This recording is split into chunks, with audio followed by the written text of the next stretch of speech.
ನಮಸ್ಕಾರ ಕರ್ನಾಟಕ, ಎಲ್ರಿಗೂ ಸ್ಪೋರ್ಟ್ಸ್ ಅಡ್ಡ ಕನ್ನಡ ಯೂಟ್ಯೂಬ್ ಚಾನಲ್ಗೆ ಸ್ವಾಗತ ಸುಸ್ವಾಗತ ಗೆಳೆಯರೆ ಅಂತ ಹೇಳ್ತಾ, ಯಾರ್ಯಾರು ಮೊದಲ ಬಾರಿ ನನ್ನ ಯೂಟ್ಯೂಬ್ ವಿಡಿಯೋ ನೋಡ್ತಿದ್ದೀರೋ ಹಾಗೆ ಲೈಕ್ ಮಾಡಿ, ಹಾಗೆ ನನ್ನ ಚಾನಲನ್ನು ಸಬ್ಸ್ಕ್ರೈಬ್ ಆಗಿ.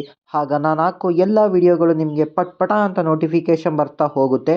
ಹಾಗೆ ಟೆಲಿಗ್ರಾಮ್ ಹಾಗೂ ಇನ್ಸ್ಟಾಗ್ರಾಮಲ್ಲಿ ಫಾಲೋ ಮಾಡೋದನ್ನು ಮಾತ್ರ ಮರಿಬೇಡಿ ಅಂತ ಹೇಳ್ತಾ ಈ ವಿಡಿಯೋನ ಸ್ಟಾರ್ಟ್ ಮಾಡ್ತಾ ಇದ್ದೀನಿ ಗೆಳೆಯರೆ.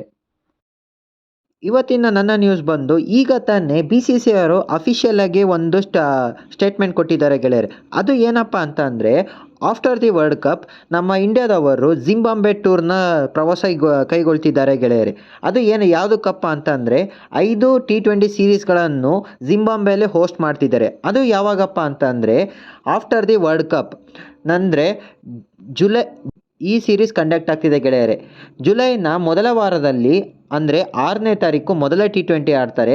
ಹಾಗೆ 7ನೇ ತಾರೀಕು 2ನೇದು, 10ನೇ ತಾರೀಕು 3ನೇದು, ಹಾಗೆ 13ನೇ ತಾರೀಕು 4ನೇದು, ಹಾಗೆ 14ನೇ ತಾರೀಕು ಬಂದು 5ನೇ T20 ಆಡ್ತಾರೆ ಗೆಳೆಯರೆ. ಇದರಲ್ಲಿ ಬಹುತೇಕ ರೋಹಿತ್ ಶರ್ಮಾ ಹಾಗೂ ವಿರಾಟ್ ಕೊಹ್ಲಿ ಅವರ ಕೊನೆ T20 ಸೀರೀಸ್ ಆದರೂ ಆಗಬಹುದು. ನನ್ನ ಪ್ರಕಾರ ಅನಿಸಿಕೆ ಹೇಳೋದಾದರೆ ಇವರಿಬ್ಬರದ್ದು ಕೊನೆ ಸೀರೀಸ್ ಆಗಲಿದೆ.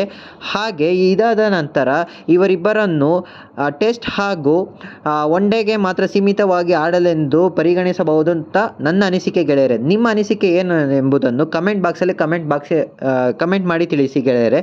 ಹಾಗೆ ರೋಹಿತ್ ಶರ್ಮಾ ಹಾಗೂ ವಿರಾಟ್ ಕೊಹ್ಲಿ ಅವರ ಫ್ಯಾನ್ ಆಗಿದ್ದರೆ ಈ ವಿಡಿಯೋಗೆ ಒಂದು ಲೈಕ್ ಮಾಡಿ, ಹಾಗೆ ಶೇರ್ ಆ್ಯಂಡ್ ಸಬ್ಸ್ಕ್ರೈಬ್ ಆಗಿ ಅಂತ ಕೇಳ್ಕೊಳ್ಳುತ್ತಾ ಈ ವಿಡಿಯೋನ ಇಲ್ಲಿಗೆ ಮುಗಿಸುತ್ತಿದ್ದೇನೆ ಗೆಳೆಯರೆ. ಇಲ್ಲಿವರೆಗಿನ ನ್ಯೂಸ್ಗಳು.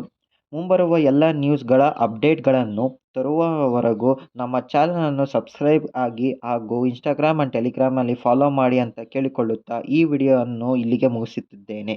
ನಮಸ್ಕಾರ ಕರ್ನಾಟಕ.